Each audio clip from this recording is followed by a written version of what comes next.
Bob and Sherry, sponsored by Bank of America Customized Cash Rewards Credit Card. You can earn 3% cash back on online shopping, making the essentials even more rewarding. Here's Bob and Sherry. What day is it? Tuesday. Today is Tuesday. You know what that means.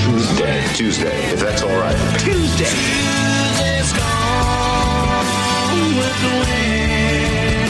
I thought today was Tuesday. Now you get it every Tuesday. Tuesday's gray and Wednesday Tuesday. Today is Tuesday. And that's where they are now for this Tuesday. It's 2 for Tuesday. You get 2 for the price of 1. Now, broadcasting from the palatial Bob and Sherry studios on this Tuesday, it's Bob and Sherry. So I was taking a look at People magazine, and they did an article about Prince Charles and a visit that he made to a town in Scotland. Did you ever see Downton Abbey? Yeah. Yeah. And did you see the episode where the king and queen came to visit Downton Abbey, and they were just so excited that the presence of the queen and the king were going to be on their little manor house, and the staff was just thrilled to be able to serve them and all. Well, Prince Charles evidently did that sort of a thing. He made a visit to this little town in Scotland, and I'm going to tell you what he wore, which was pretty interesting.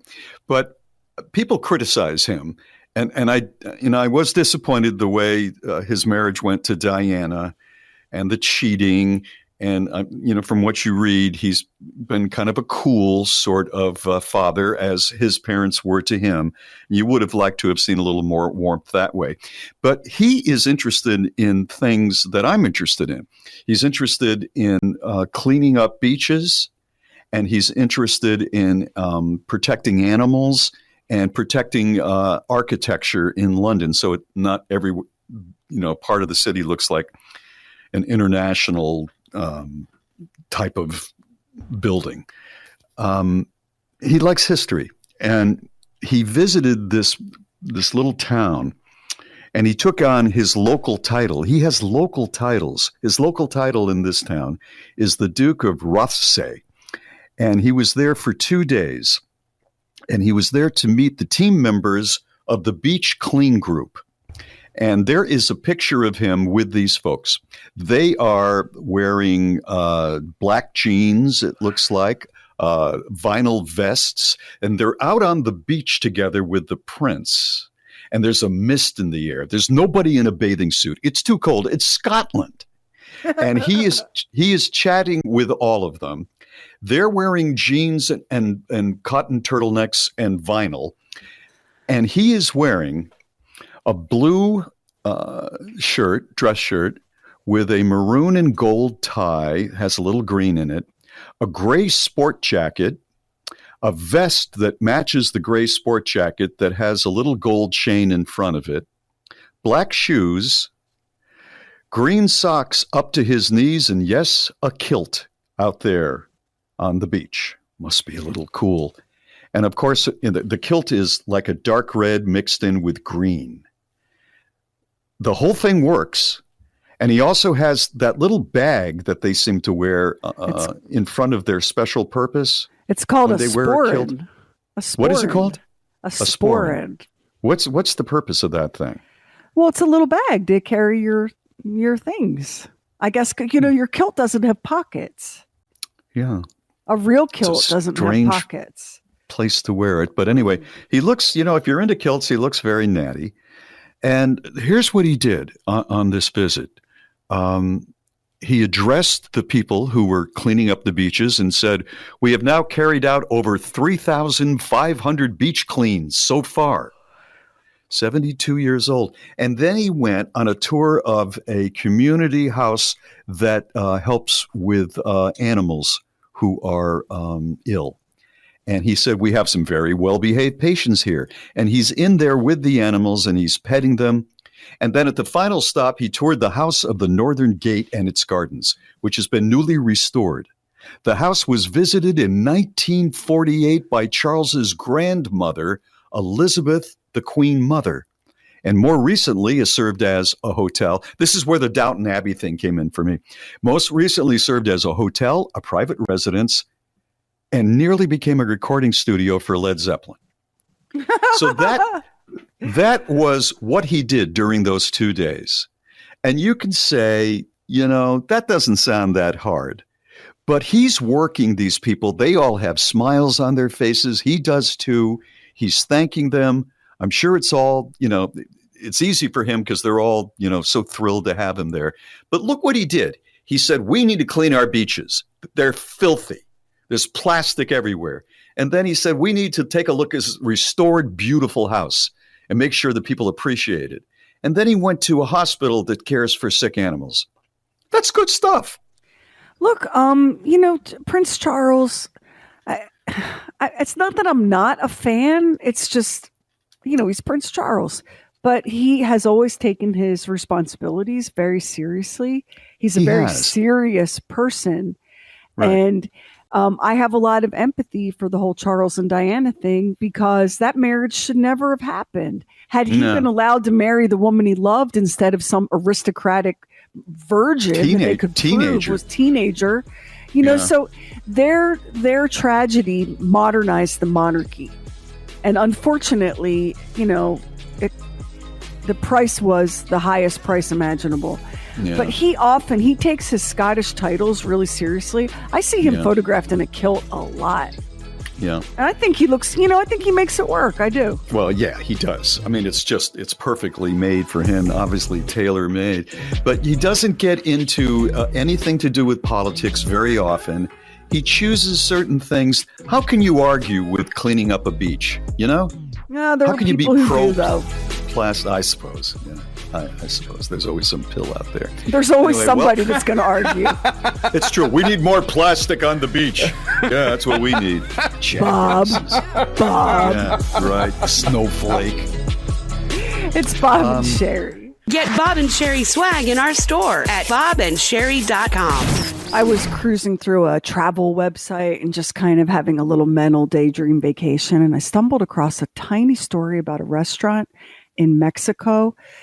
I have to just say how the Kardashians missed this one. I don't know. This is such a fantasy. I can't believe this is real. The restaurant is called Mesa One. There is one table in this restaurant. Wait, I'm just getting started. There is one table in this restaurant. There is one seating per evening, meaning that the entire restaurant revolves around this one table that you can have up to 12 people. Okay, so you can have 12 people. Uh-huh. The table is in the middle of a lake, and it can only be accessed via stepping stones that disappear into the water, leaving the impression that y'all are having dinner, that you're walking on water and eating dinner on a magical floating table in the middle of a lake in Punta de Mita, Mexico. Now, would anyone like to offer me an explanation as to how Kris Jenner missed this one? How this was not on an episode of the Kardashians? Not going to have a Groupon for that, I can tell you. It does sound very Kardashian, doesn't it? It does, but it also sounds like possibly the most magical night of your life. How much does it cost to eat there? Do they have that? They didn't say. I guess because the menu, you customize a 7-course tasting menu. So I guess the menu is up in a tree. You have to climb a tree to get the menu. The price would very much depend on, I guess, what you ordered. But once again, there is one table. It is in the middle of the lake. The pathway disappears as you step onto it. It looks like you're floating. Okay, so I'm a really rich guy, right? And I'm single, and I've got a shot at Kate Beckinsale. So I've got more money than I know what to do with, and I'm thinking about two things to impress her because she's so intimidating and so beautiful, and I am like middle age horse manure or something compared to her. Just nothing. Don't go in with that attitude. Don't go in with that attitude. Yeah, maybe I'll get some help, build up confidence, get hypnotized or something. But anyway, I got the date with her. And I'm saying, well, what am I going to do? I have all this money. What am I going to do? I know all the billionaire guys are taking people up in the air into space. I could say, hey, Kate, I'm going to take you out of this world. And then she'd probably say, I heard that before. No, I don't want to do that. I'll go to this restaurant, and she's never heard of it. And we'll have music playing from the shore. And she'll say, well, what is this? I said, what's the name of the restaurant? Mesa One. This is Mesa. Where? And it's in? It's in Mexico. Mexico, right? And it's a resort owned by Marriott. So maybe Tony could let you have some of his Marriott points. Maybe get a little break on it. Yeah, maybe all of them. And so I'm going to fly us down to Mexico, and I have dinner reservations. I think you'll like the place. And then we show up, and I'll say, "Follow me," and she'll say, "But that's water, Bob."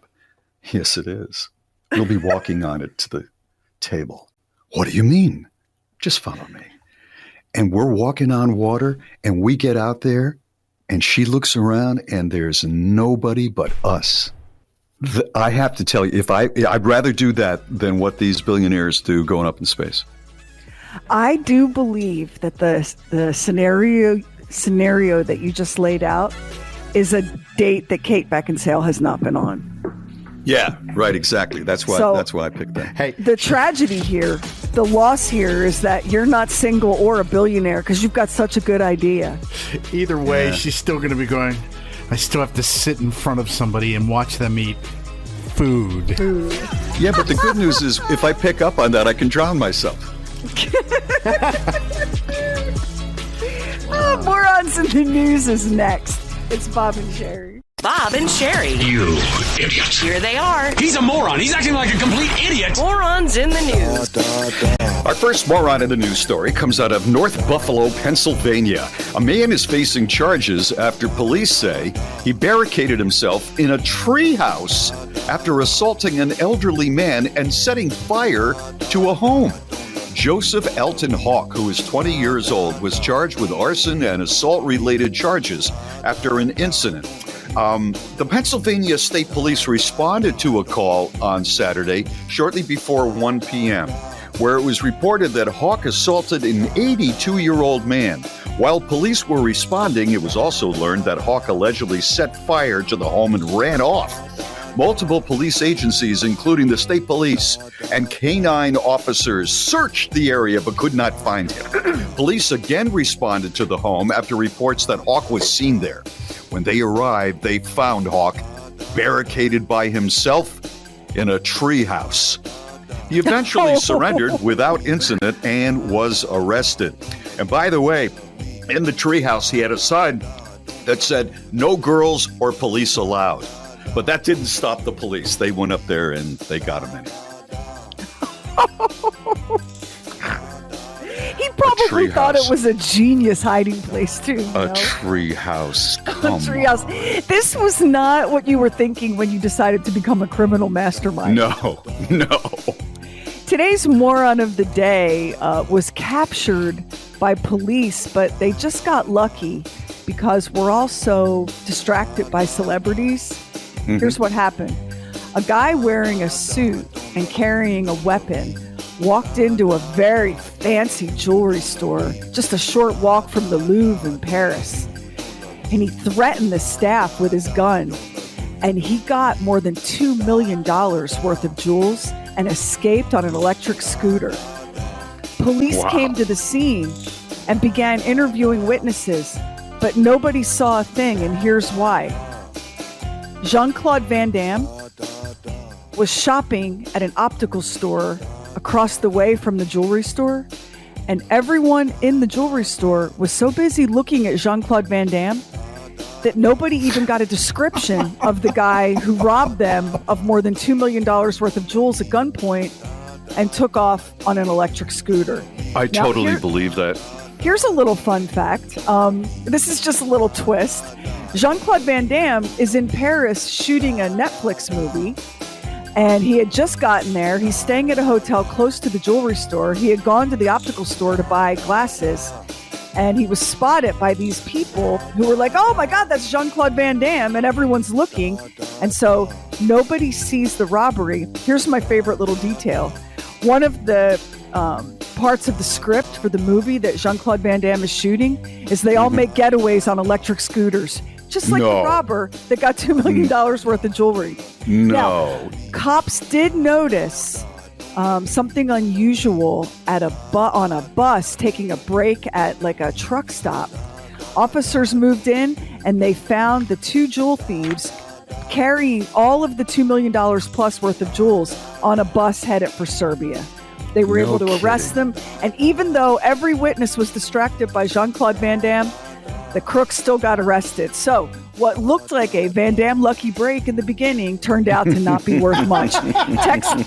Text the word moron to 888-262-7437. We will send today's Moron of the Day straight to your phone, and you'll be registered to win a bottle of People Make Me Sick, the official hand sanitizer of the Bob and Sherry Show. Straight ahead. And there it is. Looks like the GOAT is going to compete at some point today on the balance beams. We're going to talk about the amazing gold medal performance by Jade Carey and Simone Biles back in the competition. That's next. It's Bob and Sherry. The Off-Air Podcast, the Bob and Sherry Oddcast. Download on the free Bob and Sherry app, website, or wherever you get your podcasts. It's Bob and Sherry. So I was watching a little bit of the Olympics, and I have to tell you, Jade Carey, let's give her a round of applause. All of the drama that's been going on around women's gymnastics, she kept her cool and her focus, and she won a gold medal. And she was spectacular to watch. I don't know what you call this thing when they do like 3 flips in the midair. I don't know what you call it outside of absolutely amazing. But when she landed, she nailed it so perfectly and won the gold medal. So good for you, Jade. You could hear, the place is not filled with people, but you could hear Jade, Jade, Jade in the background. And then we have this new breaking story about Simone, right, Cher? Yeah, it was announced, I guess, late Sunday night, early Monday morning that she was going to compete on the uneven bars. And that's at some point today. Right. I don't have the Olympic schedule right in front of me, but I'm not the uneven bars, the balance beam. I'm sorry. It's balance the beam. That's right. Yeah. I'm as exhausted by everyone, by what's going on online, all the back and forth about Simone Biles online. All these people are they're taking time from being, armchair epidemiologists to be armchair gymnastics experts. And it's just, God, it's exhausting. It is exhausting. I can't even imagine what it's like to be one of these athletes. I'm glad that she feels able to come back and compete. I think a vast majority of people save this excrement on the side that kibitzes everything. Mm-hmm. I think everybody is on her side with this. I think everybody understands that you have to perform at an incredibly high level to do this. And if you can't, you're putting your body in harm's way if you can't perform this stuff. I think most people understand that. I think they do too. You're right, Max. You're exactly right. I mean, the idea that at one point she didn't know if it was up or down when she's in the air, that's very, very dangerous. And I think that you are right. There's a small group of people, and whether it's armchair quarterbacks or armchair political analysts, but they're very, very loud. And because they're very loud, the rest of us think, oh, well, this is what, the majority of the people think. No, it's not. There was that other gymnast. Now, this was back because I was reading about her last night. This was back in the 80s. A Russian, I think she's a Russian gymnast, Elena Mukina, and she made a mistake in the air and landed on her chin, broke her neck, and became permanently paralyzed, and then died at just 46 years old from complications of the quadriplegia. Mm-hmm. So, I don't know what's going on with Simone Biles, but it's not it's not fantasy to say that this is so dangerous. And if you can't walk out there in full confidence, fully, as to use what Simone said, in sync, mind and body, fully capable of knowing where you are in the air and how to take off and how to land it.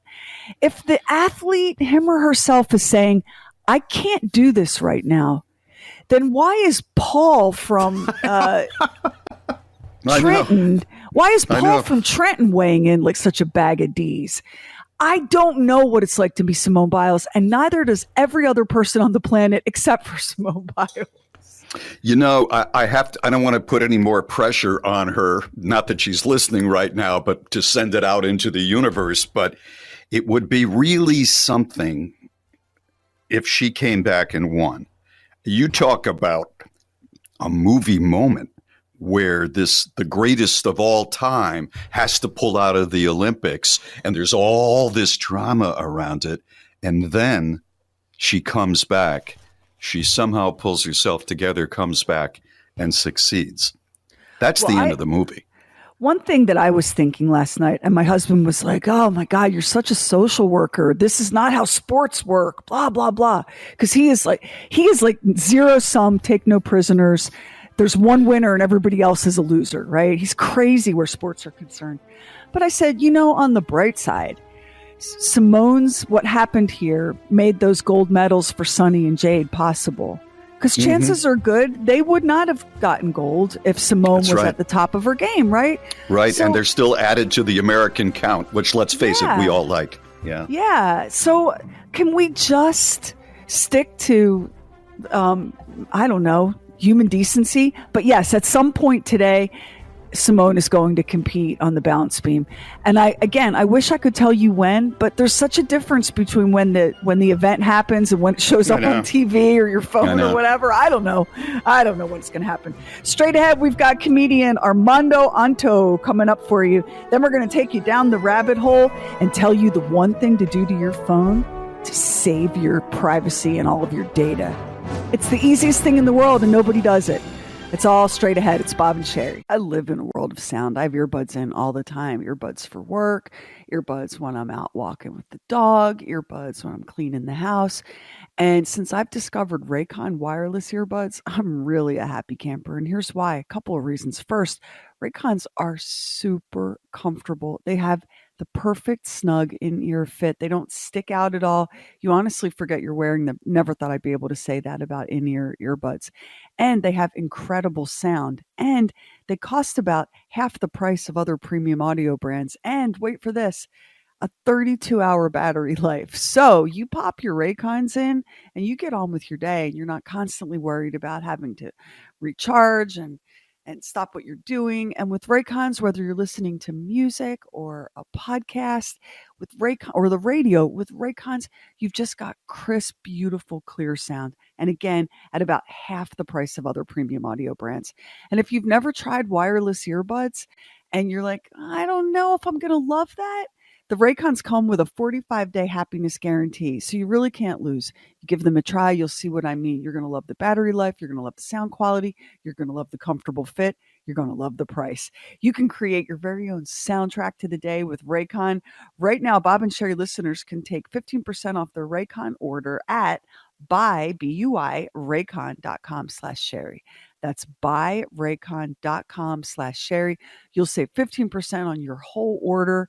So when the world gets crazy, you pop in your Raycons and you tune it out to your own private soundtrack. 15% off by Raycon.com/Sherry. Do you own or rent your home? Sure you do. And I bet it can be hard work. You know what's easy? Bundling policies with Geico. Geico makes it easy to bundle your homeowners or renters insurance along with your auto policy. And it's a good thing, too, because you already have so much to do around your home. Go to geico.com, get a quote, and see how much you could save. It's Geico easy. Visit geico.com today. That's geico.com. It's the Bob and Sherry Store's sizzling summer sidewalk sale. Everything in stock is on sale, 10% off. 10% off! Including Sherry Lynch's cookbook, Cooking with Cats. And swag you can use, like Bob and Sherry 24-ounce latte mugs, travel mugs, H2Go water bottles, and our very hot line of mother of all mothers merch, including tote bags, candles, wear-around tee and sleeve shirts. 10% off! It's the Sizzlin' Summer Sidewalk Sale. Everything is 10% off. Just hit shop at bobandcherry.com and use the discount code PODCAST at checkout. Bob and Sherry, sponsored by Bank of America Customized Cash Rewards Credit Card. You can earn 3% cash back on online shopping, making the essentials even more rewarding. Here's Bob and Sherry. All right, it's time now for Everyone Needs a Laugh. This is comedian Armando Anto. A lot of people, they ask me, how do I do to pick up so many women? It's kind of easy because of the French accent, the violin, and sometimes I pay them.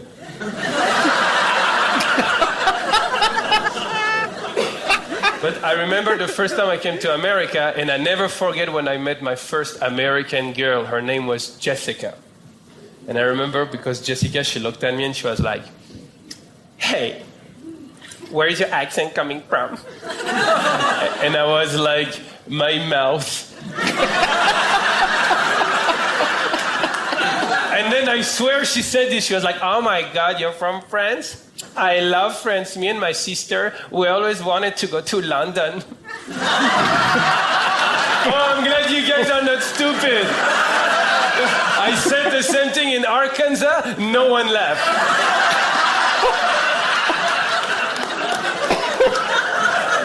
And then Jessica, she was like, your accent is so hot. Can you speak French? So I looked at Jessica and I was like, tu ne sais même pas où se trouve Londres? She was like, oh, that sounds so romantic. What did you say? And I was like, you don't even know where London is. I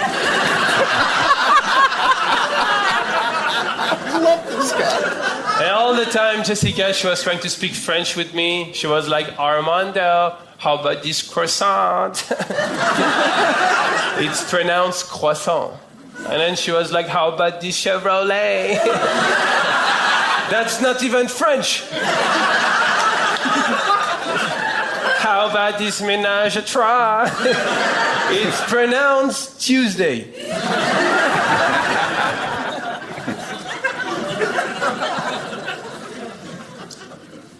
I used to think that I would never find the right woman. I felt like I was lost in the ocean, you know, on a boat.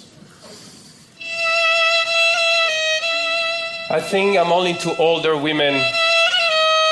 Older women are more fun. They are more mature. They cannot get pregnant. Not really, my ex was so old. I didn't even need to break up.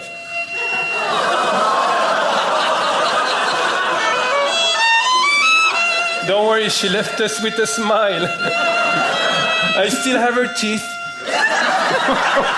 Her name was Jessica.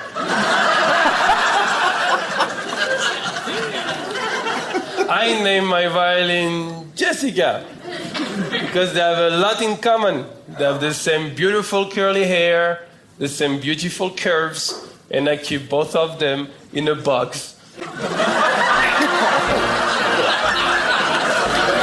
That's my kind of crowd. The 10 p.m. crowd. That is comic Armando Anto. The king of the callbacks. We will. It's great. We'll post that set at BOBANDSHERI.com. Just click on more stuff from the show and look for Everyone Needs a Laugh. It's Bob and Sherry. Congratulations, Sherry Lynch, named one of the most influential women in radio again this year. It's Bob and Sherry. So Ranker had the greatest 80s teen stars ranked.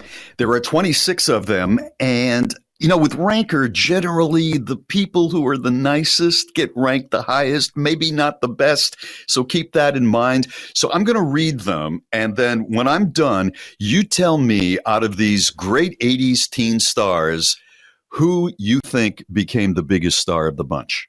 All right? Okay, here we go. Number 26 is Jennifer Grey.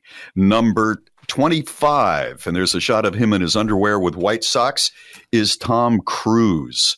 Christina Applegate is number 24. Almost all of these people, by the way, are still working, but not number 23. She chose to retire, and I miss her so much. And I'm looking at her in this iconic bikini, red bikini, Phoebe Cates. Phoebe Cates. Number 22 is Matt Dillon. Number 21 is Sean Austin. We are up to number 20, greatest teen movie stars in the 80s, Judd Nelson. When was the last time you saw Judd Nelson in anything? I think Max and I saw him in something. He was really good, and I can't remember what it was, but it's been a while. Yeah, it really has been. He's a great actor. Number 19, Keanu Reeves. Number 18, the sweet face of Leah Thompson. Number 17, Winona Ryder, of course. Kiefer Sutherland. Yeah. Kiefer Sutherland is next, and he's mostly a director now, isn't he? He doesn't act as much as he used to. He has been in a regular series here recently, and I can't remember which one it is, but he has directed, but he has been in a series here recently. Yeah. John Cusack is number 15. Number 14, Ralph Macchio, who had a moment recently. Number 13, Elizabeth Shue. It's amazing how many of these people came out of the 80s in those movies, those coming-of-age movies. Number 12 is Robert Downey Jr. Number 11, Corey Haim. Haim. When did he pass away? I don't know, a few years ago. Yeah. Number 10 is Christian Slater. Number 19 is Matthew Broderick, who is on Broadway right now with a play, The Plaza Suite, I think is what it is, with his wife. Number 8 is Kevin Bacon, who obviously still is very much in demand. River Phoenix checked in as number 7. Yeah, I know. Molly Ringwald, we've had her on the show, is number 6. Number 5 is Michael Anthony Hall, who's had a few issues in the last few years. Emilio Estevez is number 4. He mostly directs now, doesn't he? Yeah. Has he been in? Yeah. Number 3 is one of the most beautiful faces that you've ever laid your eyes on, Rob Lowe. It's true, though. He's always been a great interview when we've had him on for various things. Yeah, he has. Number 2, I'm looking at this picture. He's in bed. He's got a football jersey on that says number 10 with headphones around his neck. And I didn't recognize him from the picture at first because of the hair, and he had a lot of it back then. Johnny Depp is number 2. So number 1, and these are votes by people who go to ranker.com. Can we guess? Yeah, take a guess. Michael J. Fox? You are right. You are right. And there's a picture of him from that movie, not with the car, but with the clock in the background. Back to the Future. Yeah. So those are a lot of really talented people. Who do you think, objectively, is today, after all these years, the biggest movie star of them all? I don't think there's even a contest. I think it's Tom Cruise. That's who I picked. And you may disagree. Robert Downey Jr.? I mean, that was my second choice. I think that if he hadn't gotten derailed, perhaps he would be right there with him. But he certainly has redeemed himself and done some really interesting things other than Dr. Dolittle. The Iron Man, the whole Iron Man thing, you could make a case for Robert Downey Jr., but I don't think you can take this from Tom Cruise. I don't think so either. I mean, first of all, you can make fun of him for his obvious beliefs that some people are uncomfortable with, but number 1, he's a very good actor. And number 2, he is box office dynamite. And he's never missed a beat. He's never had, even in the weird jumping on Oprah's couch and all of that craziness, even all of the controversy surrounding Scientology and his involvement in it, nothing seems to dull that shine for him. No. And I know that he's not your favorite, Max, and it's hard to give him this, but really, who on that list can you make this argument I don't for? dislike Tom Cruise. I just feel like when he is acting, he's very good, but there's a heart that's missing. There's some sort of something that's missing with his stuff. It's technically all really good, but I don't know. Are you saying that there's not a vulnerability? That's the right word. Yeah, whereas with Matthew Broderick, even with Kevin Bacon, you do get that. But it is just remarkable. Those are almost all coming-of-age movies. And those people just had great careers. You guys have to remember that Tom Cruise is actually an extraordinarily enlightened being from another dimension. Oh, yeah, even a great actor has a hard time concealing that, Max. Do you know, I just read something that there is some buzz that he is dissatisfied with Scientology and may leave it. So call Lamar. Lamar wants to hear that right away. Wants to get him on the J team. On the J team. That's right. It's Bob and Sherry. Get Lamar's review sent right to your phone. Text MOVIE to 888-BOB-SHERRY. Bob and Sherry go. Want to thank our listener, Leslie, who turned us on to this particular clip. There's a great channel on YouTube called It's a Southern Thing, and it's very funny. And a lot of it's, a lot of it is really funny if you have been to the South or married to a Southerner like I am. This is if self-driving cars were Southern. Hi there, I'm your self-driving assistant. Where are you headed? Take me home, please. Sure thing. You want to get there faster than a hot knife through butter or a sneeze through a screen door? Sneeze through a screen door. Y'all hold on. The butter one. Do the butter one. Neighbor, spotted. Would you like to stop and chat? No, I'm kind of in a hurry. Shoot in the breeze mode. Activated.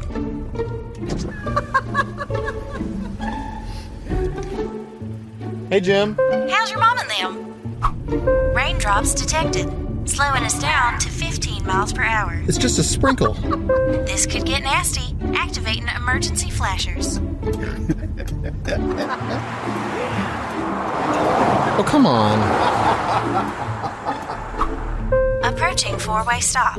Yielding the right-of-way. After you. After you. After you. After you. We're kind of holding things up here. We're in no hurry, sweetie. Always good to be polite. After you. After you. After you. After you. Engage in backroads navigation. Shouldn't we be taking the interstate? At this hour? Shoot, no. I know a shortcut. Recalculating. Recalculating. We're lost, aren't we? Recalculating. Oh no, just need to get my bearings is all. Probably just missed a turn somewhere. Let me just put on the navigation. Don't you dare touch that. I don't need it. Sorry.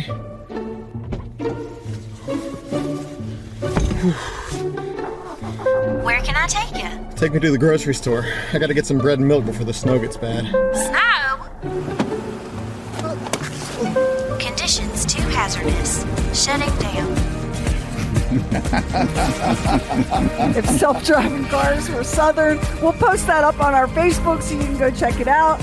Still to come on today's show, there's something you need to do to your phone right now that could protect your data from hackers. And you need to do it right now. And chances are good you hardly ever do it at all. It's coming up. It's Bob and Sherry. A shareable taste of the show. The Fun Size Podcast drops every Thursday on the free Bob and Sherry app. You know, we heard years ago that a lot of people are saying there are no differences between men and women as far as how they process things. And I think there sometimes are, and women win. I think there are, for sure. Yeah. According to this article, listen to this. When a woman perceives a potential partner as physically attractive, she pays attention to several other characteristics in that man in order to make a reasoned choice. She allocates many mental resources to that assessment. The use of these cognitive resources make the perceived duration of the date longer. So when the researchers found that women's perception of time slowed when faced with an attractive partner, they determined that men's perception of time accelerated. And why did that happen? Quote, males tend to be less selective than women, and they may feel attracted to potential partners based primarily on their physical attractiveness. They also found some truth in the old adage, time flies when you're having fun, for men at least. Those who are most interested and motivated by a potential partner more consistently underestimated the lengths of those dates. Less mentally taxed by consciously or subconsciously assessing the date like women do. It seems to pass much more quickly for men. And according to this theory, women have more evolutionary incentive to choose a high-quality partner for reproductive reasons, making them, quote, the more interesting sex. So while you're sitting there and you're across the table at Applebee's on this date that somebody set you up on, if you're a guy, you're going, boy, she's my style. She's really cute. Look at that body. Look at that face. Yeah, I like her. I think we could do something. She is saying, he's attractive. Let me find out what he does. And let me kind of analyze his vocabulary and where he went to school and what he does. I wonder let me find out how successful he is, because that'll say something about maybe how smart he is. She's going through all of these things because if it does lead to something, subconsciously the woman is saying, I don't want to mate with an idiot. That makes sense. And guys don't do that. They're saying, look at this one. I think every woman listening, including myself, are going, and like this is not at all news to us, really. Although that doesn't mean that we don't give the dumb ones equal opportunity, because I know I have. Because sometimes if y'all are real pretty, if y'all are really, really, really that is so super. I'm surprised and a little embarrassed for you. That is so superficial. What are you going to do? What are you going to do? Do women do that? Do they sometimes say, this guy, he's not very smart, but good Lord, he looks like an athlete and he's got a perfect face. I think I'm going to go with him for a while.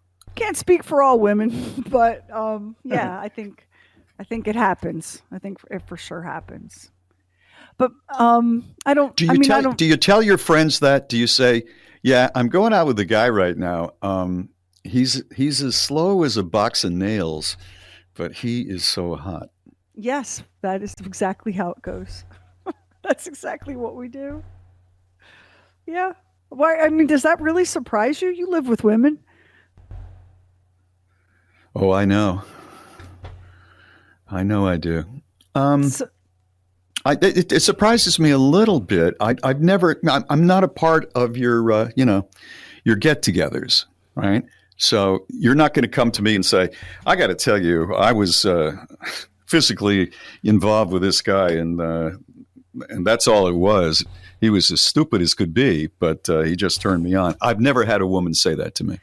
I mean, I've told you, I had a boyfriend back in the day that was, he was beautiful, but he was, I had to check periodically to make sure he was still breathing because he just was so inert. But man, he was nice to look at. He was really, really pretty. It didn't work, obviously. Worked for a while, but it didn't work long term. I mean, I don't know why that would surprise you. You know that's the case. Are there moments where he says some dumbass thing like, Oklahoma, maybe we should go there someday. They're right on the ocean. I mean, do you correct something like that? It's not going to go forever, or do you just let it go?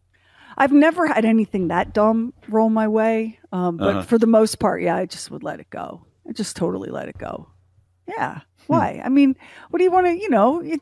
You're spending a brief moment in time together. You're not his 5th grade tutor, right? If he doesn't know where the ocean is, hopefully he can find other things. God made us all different. Oh, player. Oh, very slick player. My guess is he can't if he can't find the ocean. Yeah, I mean, if something that vast is unfindable. Yeah, that's what I'm saying. That's what I'm saying. Yeah. Look, you know what? Men don't have the market cornered on being shallow or entering into relationships for reasons just because the person's attractive. You all don't have that cornered. And I know that there's this part of you that likes to think that somehow, women are different or better. But what are you basing that on? I just told you how they're better because you're summing a guy up. If it's not just a booty call, you're summing a guy up with a variety of different attributes. Yeah. Whereas at least initially, a guy is just going, "She's really cute. She's fun to talk to." That's very shallow. It shows that women have more depth, even from the beginning. If I was an evolutionary biologist, you know how I would answer that? I would say, well, of course we size you up differently. Because I know for a stone cold certainty that you're going to be the father of my baby if I stay with you. And if you don't know where the ocean is, that worries me, right? Right. Whereas for a man, and this is just evolutionary biology. You get with me, maybe you're the father, maybe you're not. You don't know 100% for sure that that's your baby. Like I know 100% for sure that the baby I'm carrying is my baby. So women can afford to be more discerning, and men have to have a more of a fire hose approach to getting their genetics launched into the future. Well, that's an interesting way to put it. Okay, so that's the evolutionary biology approach on it. So either way, look, you know what? If you're with someone and they don't know where the ocean is, sounds like you have a big day ahead of you and a placemat from the IHOP. Okay? It's that blue thing on the left and the right of the colorful things. It's real big, yeah. It's Bob and Sherry. Bob and Sherry, sponsored by Bank of America Customized Cash Rewards Credit Card. You can earn 3% cash back on online shopping, making the essentials even more rewarding. Here's Bob and Sherry. It is Talkback time on the show. You can call or text us 24 hours a day at 888-262-7437. Or if you have our app, it's free in Google Play and the Apple Store. Just download it and tap the little microphone at the bottom of the screen. And of course, you can always find us on the socials and at BOBANDSHERI.com. Hey, Bob and Sherry, this is Elizabeth. Love the show. I was just listening to your segment on sleep deprivation and how it causes work issues, and it reminded me of the coach that I had in high school that taught us all sex ed, because he was the most laid-back, easygoing guy until the semester I had him, because he had just had a brand new baby and was getting no sleep whatsoever. And it was a complete Jekyll and Hyde semester of we thought we were getting Dr. Jekyll and we got Mr. Hyde because of all of his sleep deprivation. But it was very educational in terms of sex ed about whether or not you ever want to have a child. So, love the show. I have a 2-year-old and I haven't had a good night's sleep in 2.5 years. So there we are. And yes, there are definitely days that I realize I don't need to send that email. Can I tell you? So for all of you parents of brand new babies who are going, I can't wait till he or she sleeps through the night. My babies are teenagers and they're off on a week-long camping road trip together. And they are out of signal range where they camped last night. And I didn't sleep all night. Did not sleep. I would wake up every 20 minutes and be like, where are my kids? So here's the thing, folks. If you're thinking about having kids, you need to know that you will never sleep again. Not just when they're babies, you will just never sleep again. Once you have them, once you have a child, you have the child forever. I'm not saying it's going to be, like when they're in middle school for the rest of your life, but you're always the parent. I am always in awe of parents who can say, and I've known a few, don't forget, the day you turn 18, you're on your own. Now, they may contribute to college fund. They may not contribute to it, but it's pretty much you're off my payroll at that point. You're by yourself. That summer, get a job because you're going to need it when you move into your first apartment. I'm done. I've always just been in awe of parents that do that. Well, it's harder to do it's easier to do when the kids are like, I'm not going to college. I want to work. I'm out. I'm the boss of me. It's easier to like cut them off like that when they actually cut themselves off. But when when they're in school and you're still having to deal with all of that, yeah, you get another 4 years. I always thought that my father was blessed in many ways that I was out the door at 16 and a half. Because when I look back on the stuff that he didn't have to pay for, cars, food, a house that needed an extra bedroom, my college, all of that stuff. A wedding. What's the groom throws a party the night before the wedding? The rehearsal dinner. Rehearsal dinner. I paid for my own. So you are exactly right. If your kids just say, I'm on my own, it's going to save you a lot of money. But I think the odds of that happening are not, especially now, like maybe back in the day when your parents were teenagers, it was different. But now, You know what's funny? When my parents were living in Las Vegas, I went to visit them one time, and I was in my 30s. And I took the car and I went out one night, and of course they had gone to bed, and I came home, and the next morning my mother said, I didn't hear you come in. What time did you come in? And I told her what time. And I realized any other time in my life when I was a teenager, she knew what time I came in because she waited. Yeah. She waited, and I went. So it was a weird thing for them not to know what time that I came in. I always thought it was strange when I would go to visit my parents and stay overnight when I was in my 30s. You know, there was something comforting about being in the house. I mean, because I knew, I don't know, I did feel safe in the house. They lived in a suburban little neighborhood, and so it wasn't a scary place to begin with. But there was something about having my mother and father there that actually gave me a better night's sleep than I might have gotten elsewhere. It's true here. I always sleep better at their place. Yeah. I sleep better when the kids are here. Something that I've been doing this summer that's probably really bad for my mental health, and I'll just take ownership of that right here and now so that you don't have to try to lecture me about it, is every night when I go to bed, the last thing I do is set my alarm and then find my iPhone, and I know where everybody is. I'm looking at it just for the part of the screen where every device shows Kevin is home, Sherry's home, Olivia's home, Carmi is home, with the 0 miles. And I look at that and I think to myself, not that many more days when I'll be able to do this. I'm going to enjoy it while I have it. And I know that that's bad and crazy. So you don't need to tell me.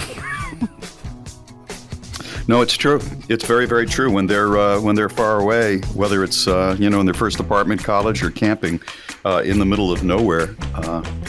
I didn't mean to say that and put that in your head, but that's what they're doing. It does get your attention. It's Bob and Sherry. Get Bob and Sherry swag in our store at bobandsherry.com. I had an interesting experience the other night. Mary was with Madison. They were busy, so I went by myself to get something to eat. It had been a long day, and I went to a steakhouse that Mary and I go to on special occasions every once in a while, and I ate at the bar. And so, I didn't need reservations or anything like that. And it's a funny thing. The last 3 times I've been in this place, I've seen a really nice guy who I knew when my children were growing up. He had children about the same age, and we would see each other at soccer games and so on. And he's always there. And he's usually with 3 or 4 other guys. So it's like 7:30 at night. They've left work or they've left their homes, and they're drinking together and talking. And so I walked in and I went, I'm really not in a social mood right now. I hope he's not. And there he was. And so I waved, hi, Gil. And he waved back. The guys they always look over at me. It's the same bunch. And they just kind of stare at me for a second. And I say to myself, I am not going over there. They don't want me to be a part of their group, and I don't want to be a part of their group for whatever reason. So I sit down, and finally, they kind of break up. A couple of them leave. And my friend, I'm calling him Gil, although there's no one actually named Gil in America anymore. I don't know where I got that. And he comes over and we're saying, how you doing? Yeah, still doing good. Saw you here about 2 months ago. And he goes, yeah. And we chatted for a little while. And I looked up and there was a window to the street. And one of these guys is out on the street, and he's got a cell phone in his ear. This guy's in his 60s, I think. And he is red-faced, screaming into the phone. He's holding the phone. He's looking at the phone and yelling. And I say, hey, what's up with your buddy? And he looks up and he goes, oh, yeah, let's call him Harold. That's Harold. He hates his wife. That's who he's talking to. He said, I guarantee you that's who he's talking to. This guy is gestating and as I said, red in the face. I went, wow, that's tough. He goes, yeah, they've been married a long time. They just hate each other. I went, no, that's too bad. So everybody left. He left, except one guy. Up on the screen behind the bar are the Olympics. And I'm watching them, and it's the women's hurdle, I think. You know where they run and they jump over those little fences? Yeah, it's very exciting to watch. Oh, it's incredible. I mean, they're just incredible athletes. And this screen is enormous. So the last of those guys is still there, and he's drinking. And I'm looking at it, and I'm going, oh, this is going to be good. And off they go. Well, there's a woman who is representing the United Kingdom, and they're tracking her. And all of a sudden, she trips just before she's going to hit one of the hurdles and falls down. And her head almost hit the hurdle. And she knew instantaneously, as we all did, that she's done. She's done with that race. And they replayed it and did a tight shot of her. And you could see that she was breaking down emotionally a little bit. She was, I don't know if she was crying, but she was close to it. And I couldn't blame her. When you think of all of those years of training, since you were a child, and the moment has come, and you're one of the greatest in the world, and you catch one little piece of dirt, and down you go. And I look over, and this guy has his hands up to his eyes like he's pretending, and he's going, where? Where? Oh, for God's sakes. I thought to myself, I don't know what you have done in your life. I don't know if you're some captain of industry. I don't know if you're a great artist or an author.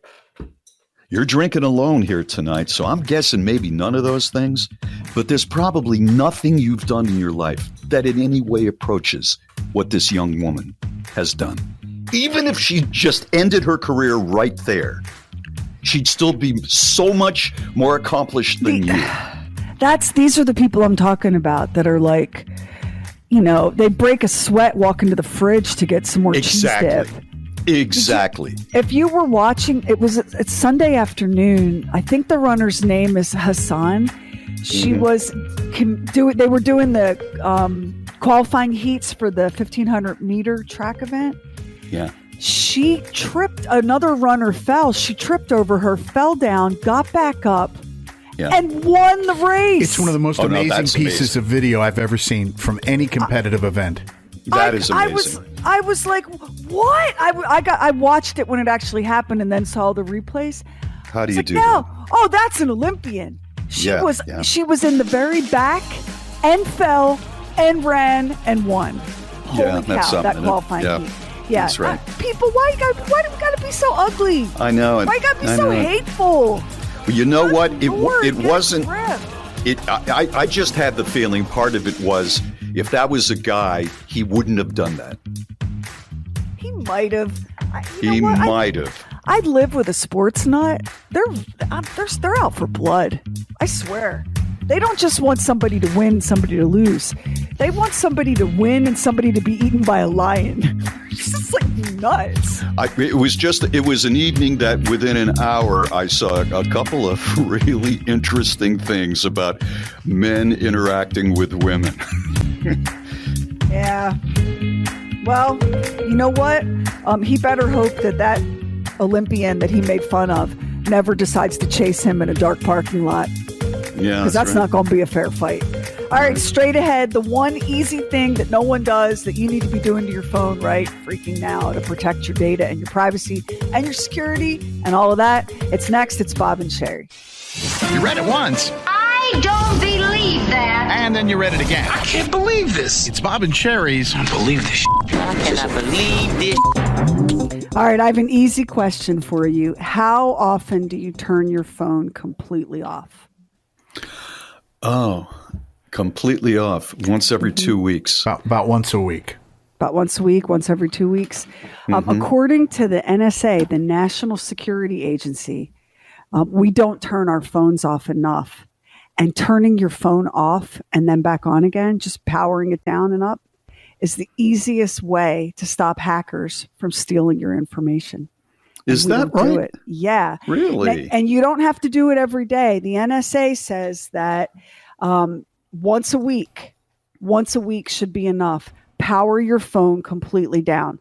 So the technical director of the NSA said that this simple reboot won't stop every data breach or all information theft, but it makes the hacker's job really, really difficult in the long run. See, hackers have changed the way they get access to your device. It used to be that you would download something on the internet and there would be malware in there or a virus or something, right? And so people are now very careful about for the most part, about what they download. And hackers know that. And these are big, this is big organized crime activity, stealing data now. And they know that people are not clicking on any old thing the way they used to. So they now use what's called zero click to steal your data. It's this whole switch in the way hackers operate.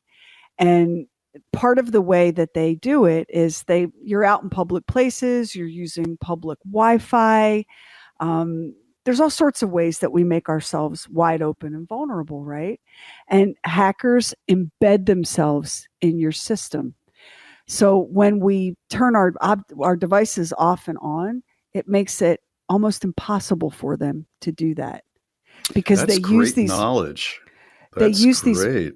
Well, listen to this. They use these programs known as in-memory payloads that are very hard to detect. So they get you while you're using public Wi-Fi, just as an example.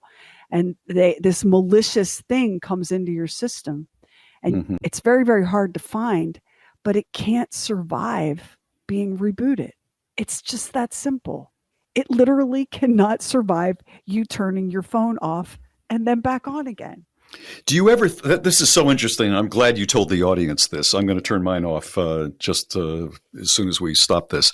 I think that the people who do things like that must have no conscience at all.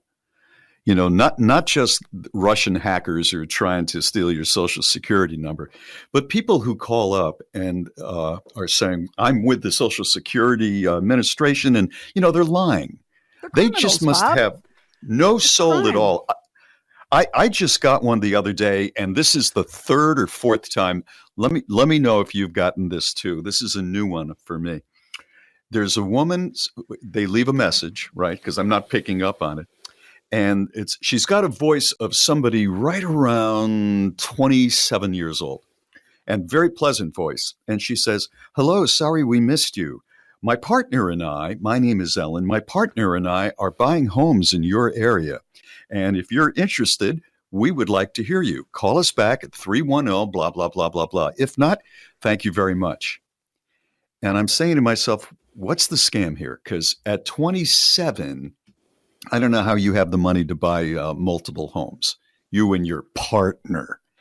How do you know about me? How do you know that my house might want to be sold? It's not, because it's a giant phishing scheme. And she and her partner are employees working for some big Wall Street investment real estate company.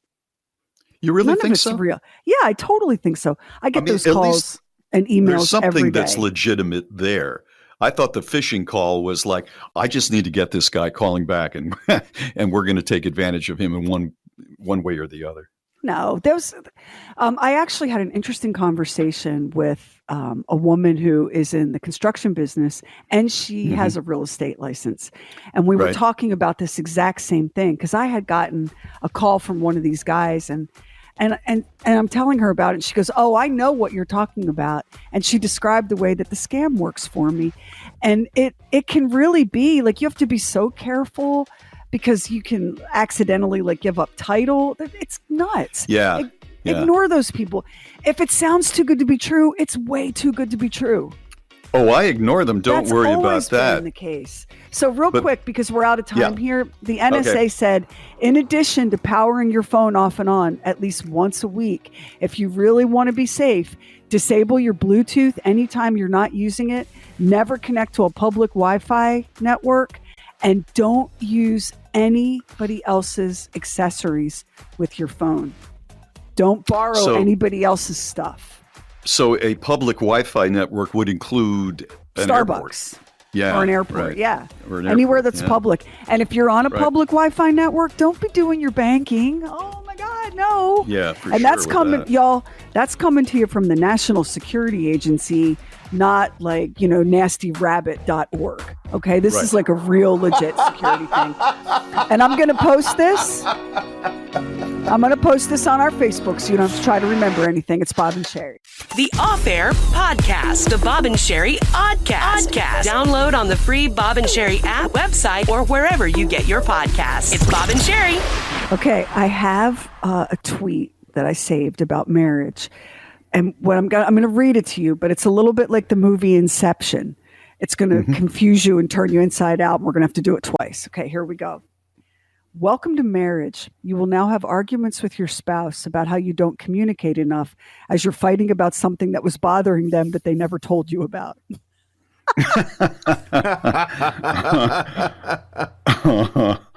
Oh, wow.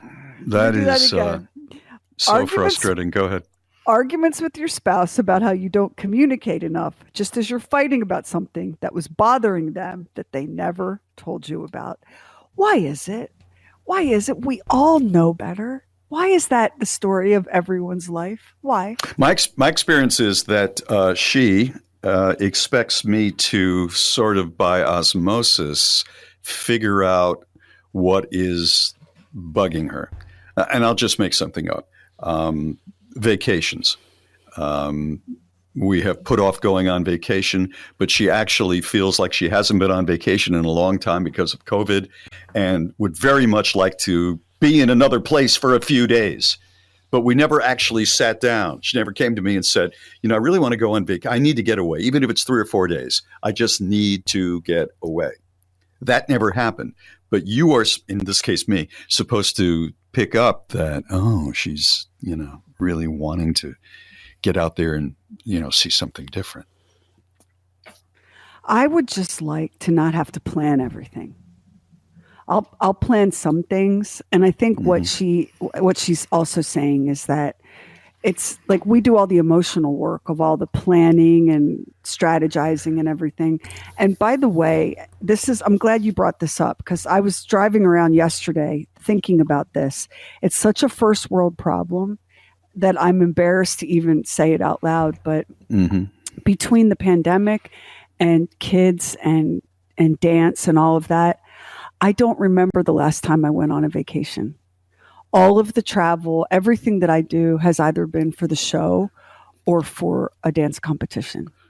Can either I can see that in your life. Mm-hmm. Can either of you remember the last time I went somewhere where I wasn't visiting a sick family member or a dance competition or work? Can either of you? I think going to see your relatives in New Jersey, maybe. When I took Cara Mia to tour college?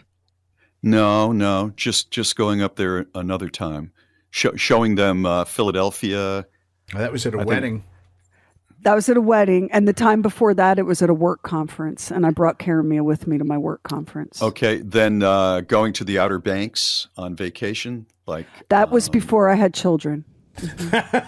No, I'm not exaggerating. No. Bob, I have not been to the Outer Banks since before I had children.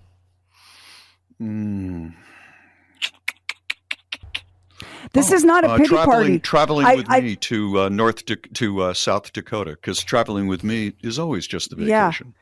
I mean, I can't. This is not like a game or a pity party. I literally can't remember the last time I did something that wasn't a sick family member, a wedding, a funeral, a dance competition, or work. Can't remember it. Wow. That's sad. Yes. You need to here. I'm going to shut up because when people say you need to, they need to shut up. Like if somebody doesn't feel well, you need to put yourself in a steaming bathroom. That'll loosen that. Shut up. I'm not going to tell you what you need to do. You know what you need to do, for crying out loud. I have I'm gonna, and people are like, soon you'll have all the freedom in the world. No, I won't. No, I won't. What really changes? I mean, yeah, my kids will be back in regular school, hopefully, and not in their bedrooms, but nah, I really won't. Mm-mm. So I get what you need to plan something for your wife. I'm beyond help. Don't worry about me. But if your wife is saying to you, Bob, I need to go somewhere, I need to see something, I need to do something, it doesn't have to be fancy or expensive or elaborate. You need to plan something. You plan it 100%. You figure out all of it. Yeah. And then you put her in the car and take her there. You know what? I think she's really going to enjoy going to Connecticut again with me and hanging out with my friends from high school. Listen, I'm so desperate. I'd enjoy that. We're going to, where are we going? Pepe's, Blackie's, Dodo's, Sally's, Sally's, all these places. It's Bob and Sherry. Use the Talkback feature on the free Bob and Sherry app and leave us a message. Have you ever been fired, Sherry? No. I've only been fired once from this company I told you about, the city directory in Providence, Rhode Island, where I'd walk from house to house, knock on the doors and say, could you tell me how many people live here, what kind of TV you have, and what kind of cart? And after having, the door slammed in my face one too many times, I started making up answers. They figured it out, and I was fired. I have been continually employed since I was 19 in broadcasting. I just realized that the other day, which, that's something. But if you've ever seen an old Three Stooges movie, you know that there are some dumb people out there, really, really dumb. And I found on BuzzFeed a collection of people who were so dumb, did such stupid things that they got fired. So if you're going out into the world, pay attention and maybe don't do these things. Guy called into work and asked if we had found his weed stash at work, because work was the last time he remembered smoking.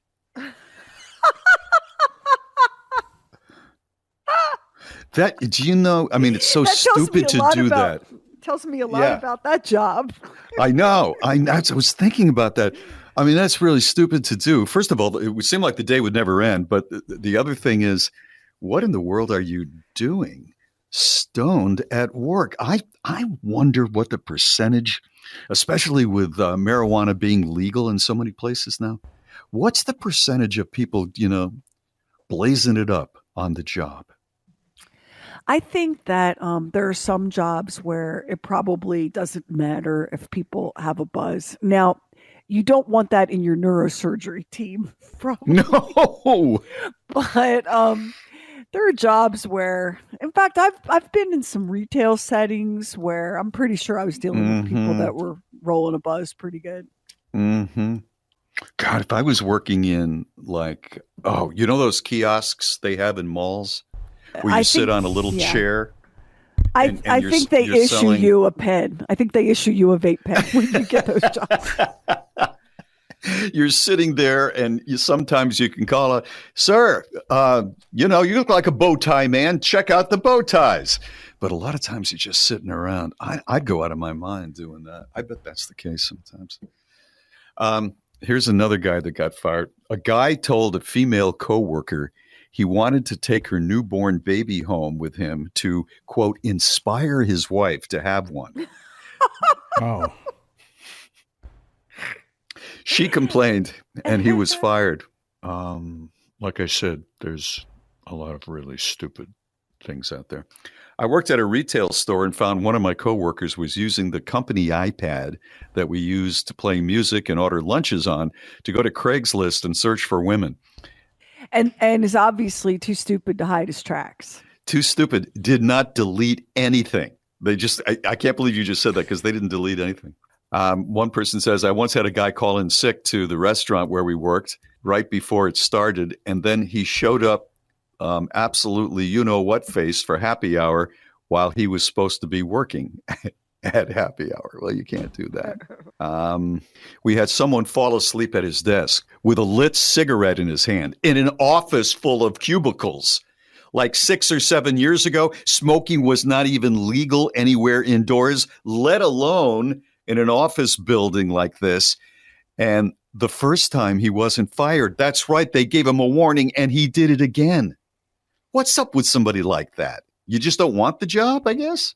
The part I love that, they're like, it's not that he's sleeping at work. Fine. Okay. Right. Right. It's hard to get employees these days. And a final one here. Years ago at a lumber company, had a guy less than 2 hours after he started on his first day. He picked up his car with a forklift and stood underneath it to see what was rattling when he drove. Not the first day, Bubba. Just don't do it the first day. So there it is. They're out there. If you ever wondered, if you ever seen a Three Stooges movie, how in the world could somebody hold a 2x4, turn around quickly, and knock his friend off the roof? They're out there. It's Bob and Sherry. Sign up for the newsletter with Bob and Sherry exclusive articles. Sign up now at bobandsherry.com. I'm just sitting here thinking about what you said, that that guy that was falling asleep at work, and but he got fired for falling asleep with a lit cigarette, not for falling asleep, but for risking a fire, because it's so hard to find people. So, one of my kids is applying for a part-time job while she's in school. Mm-hmm. And she's getting calls from places that are saying things to her like, we actually have an assistant manager position open.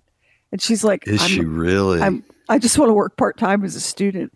And the money is insane for these part-time jobs. Like, some of these jobs are paying between $14 and $20 an hour, which is really good money for a part-time job, because they can't get people. This guy that was falling asleep and nearly burning his workplace down, they would have been like, well, that's Jim. He's asleep a lot, but it's so hard to get people. He shows up every day. Yeah. What a glorious moment in human history to be a terrible employee, right? You're right. It is. I mean, the glass half full, people. If you are a terrible employee, and we've all known one, you can't tell me you've not known at least one terrible coworker. If you are that person, this is your glory moment to shine. It really is. It is. I told you about this one employee that we had. With my first radio job in Fall River, Massachusetts, who he was a midday guy, and he would ask people to call up and take requests, and he sold them Amway while he was on the air. And today we would look at him and go, what a go-getter. What a go-getter. Jim, we've got a management trainee program we'd like to send you to. Yeah, he would be looked at today as a rock star. Yeah, that's exactly right. I think you are right. I think you can get away. I mean, you can't get away with setting a place on fire because you fell asleep with a cigarette. But you probably can get away with, if you're kind of a C+ employee, you're probably going to be able to hang on to that gig a little bit longer. Everywhere you go, you see help wanted signs. As long as you're not in our business, you can. As long as you show up for your shift with most of your clothes on, I bet you're good. I bet you're fine. I'm thinking back to like restaurant jobs I've had. There's always somebody on the team who's like, oh, we have to cover for so-and-so, they're late. We have to cover for so-and-so, they're hungover. Oh, we have to cover for so-and-so, they're in the bathroom getting high. There was always that one person on the team. And now, like, you wouldn't say boo to them. You'd be like, oh, thank God you showed up today.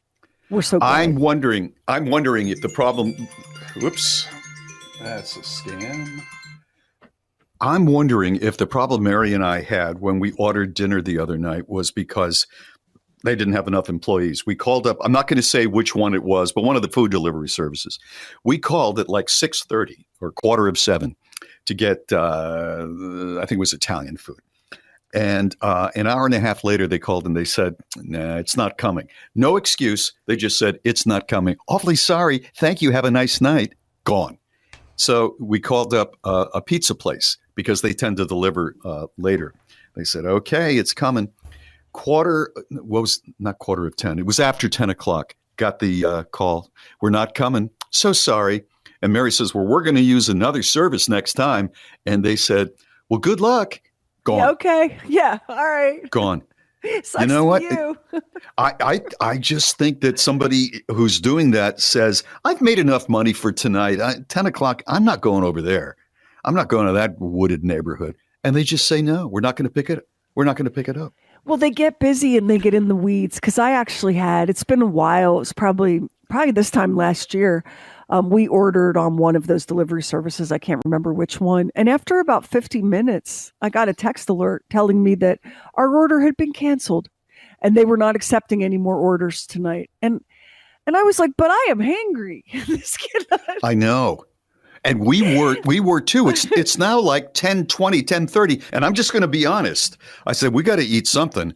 I bought this spaghetti and meatballs frozen dinner that's in the refrigerator. And, I'd be willing to share it. Why don't we just share it? And then she said, okay. And you didn't want her to. You wanted to get credit for making an offer. But you didn't want to actually Do you share have to it. point out every little thing that is questionable that I might do? Just let it go. So we shared it. And I had, what else did I have? Oh, yeah. I had a red pepper. And I cut that up and I put peanut butter on it. And that was dinner. Oh, my gosh. Were you triggered? That's like the bad old days. Although, wait, I take it back. In the bad old days, you didn't have peanut butter. There was no protein. You only had the bell pepper. That's true. It's Bob and Sherry. The Off-Air Podcast, the Bob and Sherry Oddcast. Download on the free Bob and Sherry app, website, or wherever you get your podcasts. It's Bob and Sherry. I swear, the best trick that the devil ever played on the world was Real Simple magazine, because it ain't real and it ain't simple. You're so right. It ain't cheap either. And it shows up, stuff from Real Simple shows up in my news feed all the time because I have such a love-hate relationship with Real Simple that when something pops in my feed, I'm like, oh, let me just see what nonsense this is. And so the algorithm thinks I'm a big fan of Real Simple. And so this popped into my feed the other day from Real Simple. You're not getting enough flavonoids, so add these superfoods to your grocery list ASAP. Okay, I am drinking so much water that I spend the entire day with a bucket strapped to me. Okay, I am eating my leafy greens. I'm eating berries. I'm drinking red wine. I'm consuming coffee. I'm exercising. I'm doing everything. I can't take on flavonoids. But I couldn't stop myself because Real Simple sent it to me. I clicked on it. Are you interested at all to know what your flavonoids do or what they are? I have no choice. Go ahead. So flavonoids are a group of plant pigments that act as antioxidants. Now, you'll be glad to know that not only do they act as antioxidants, but some of them benefit collagen. And collagen, of course, is holding your body together. So that's a good thing, right? So here are some flavonoids, and you're probably already getting a lot of these, and you're going to feel so smug. Would you like to feel smug? I know you'd like to feel smug. Onions. Onions are loaded with flavonoids. Grapes. Grapes are loaded. Berries, Bob. Blueberries, strawberries, raspberries.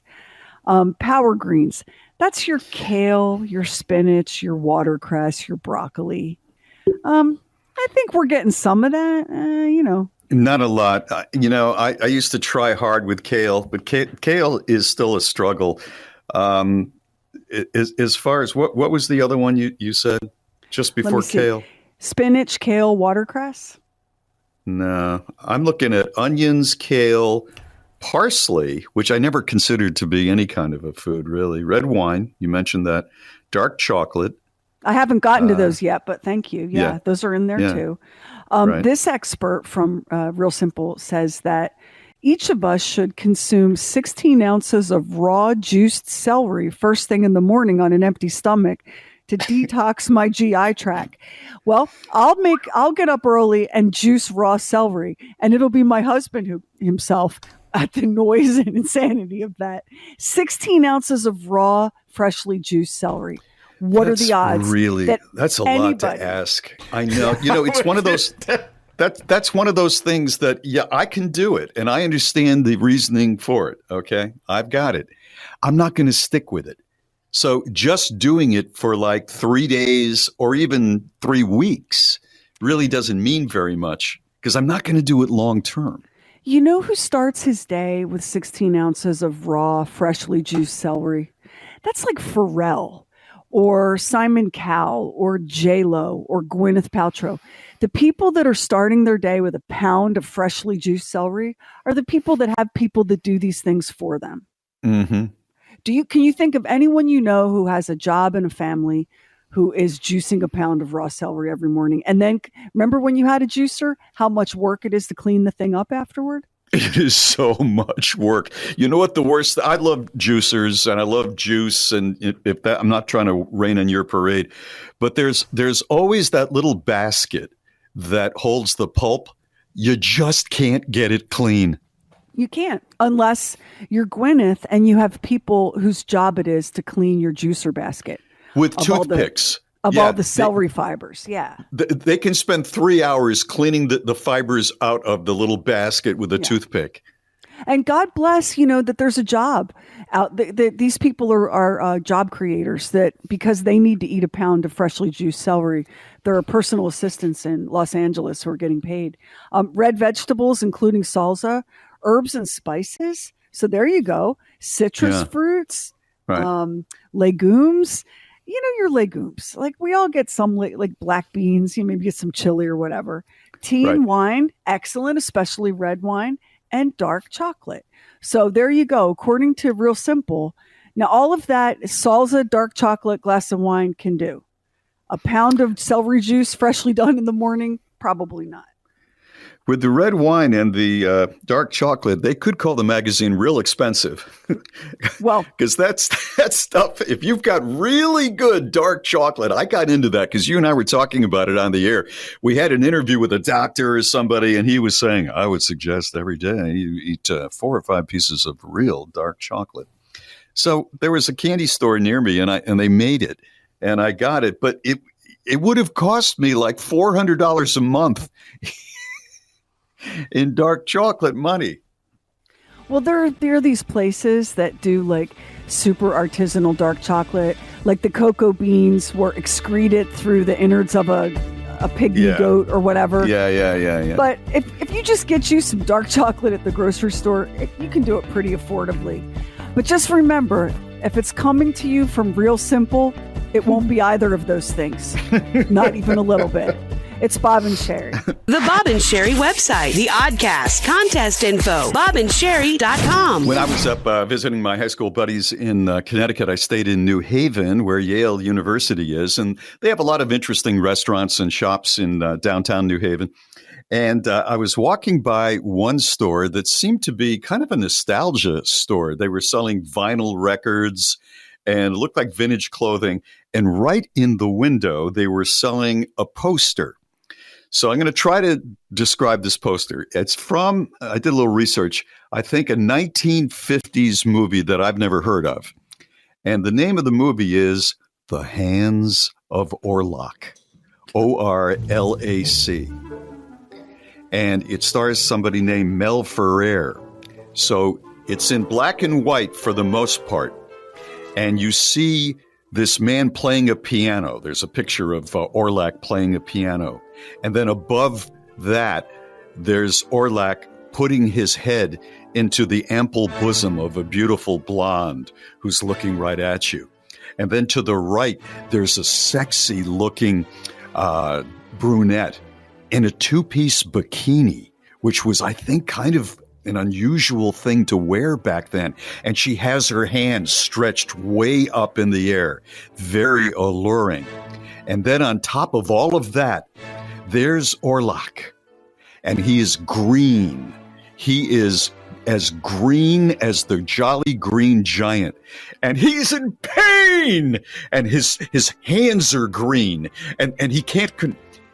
and the words are this: the frightening nightmare of a man who finds himself with hands he can't control.